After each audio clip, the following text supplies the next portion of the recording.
Bonsoir, encore une belle journée aujourd'hui avec un quintet pour le prono agressif. Il y en a pas beaucoup qui l'ont à mon avis et de nombreux couplets, tiers, trios encore dans toutes les réunions et toutes ne sont pas terminées.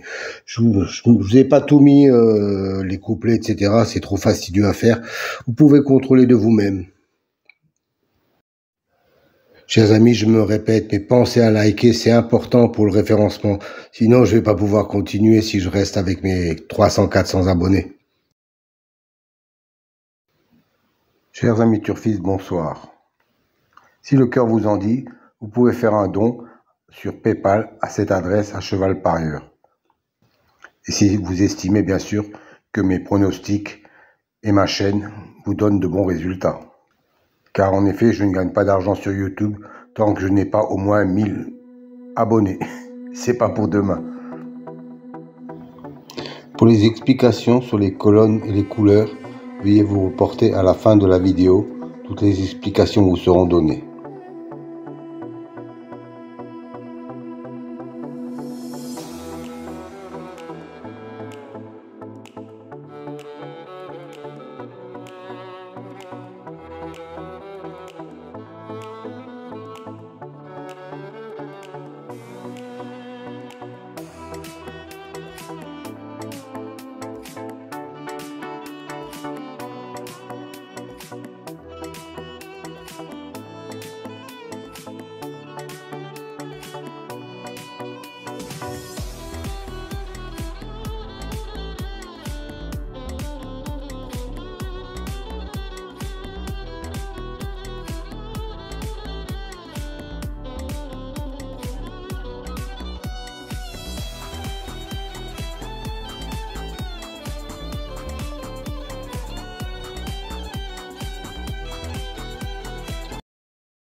Alors, un nouveau tableau à votre disposition aujourd'hui. 3 nouvelles colonnes en mauve, violet si vous préférez. C'est une statistique entre le cheval et le jockey ou driver. La première colonne, 100, représente 100%.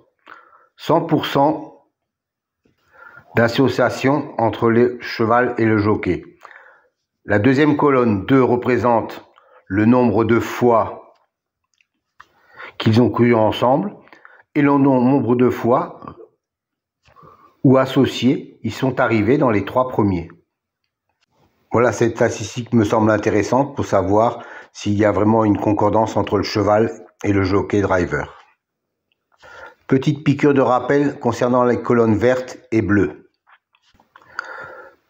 C'est une statistique correspondant à la notation, la justice, l'élite, la butée, etc. Dans cet exemple, la justice a un écart de 5 qu'il n'est pas arrivé premier. Et la colonne bleue indique qu'il a un écart de 3 où il n'est pas arrivé dans les 2e ou 3e, quand il a été cité dans les précédentes courses. Autre exemple, pour la dénomination magie, on s'aperçoit qu'il a un 0 dans la position arrivée 2e ou 3e. Ça veut dire que la précédente fois où il a été cité, il est arrivé 2e ou 3e. Donc, il a un écart de 0.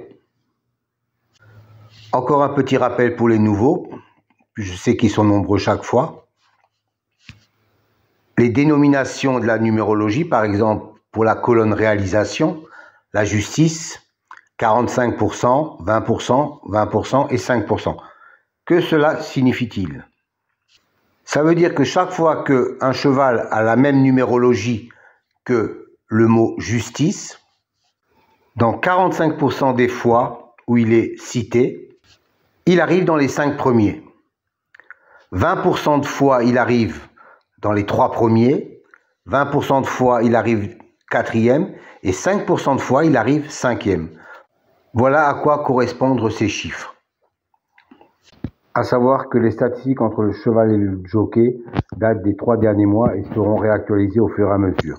Pour les autres statistiques, elles datent depuis bien longtemps avec des enregistrements de plus de 360 enregistrements sur des courses antérieures. Aujourd'hui, un nouveau tableau pour les amateurs de statistiques, et je sais que vous êtes nombreux.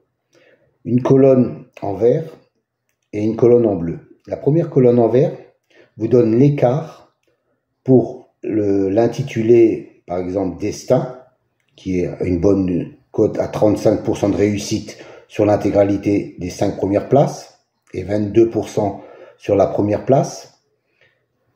Dans la colonne verte, il a un 0. Ça veut dire que, en tant que vainqueur, il a un écart de 0, c'est-à-dire qu'il est sorti lors de la dernière course. Et dans la colonne bleue, il a un écart de 1 pour l'arrivée en 2e ou 3e position. Et ainsi de suite, par exemple, sur le suivant, le culbute, il a un écart de 1 en vainqueur et un écart de 3 en 2e ou 3e position. Et ainsi de suite pour les colonnes réalisation, les colonnes expression et les colonnes intimes. Donc uniquement pour les chevaux qui ont un intitulé, une numérologie correspondante dans la réalisation, expression et intime. Je pense que ça peut vous servir pour avoir un petit déclic supplémentaire. Donnez-moi quelques commentaires si ça vous convient. Moi, je trouve que c'est intéressant comme élément. Bonne soirée à vous.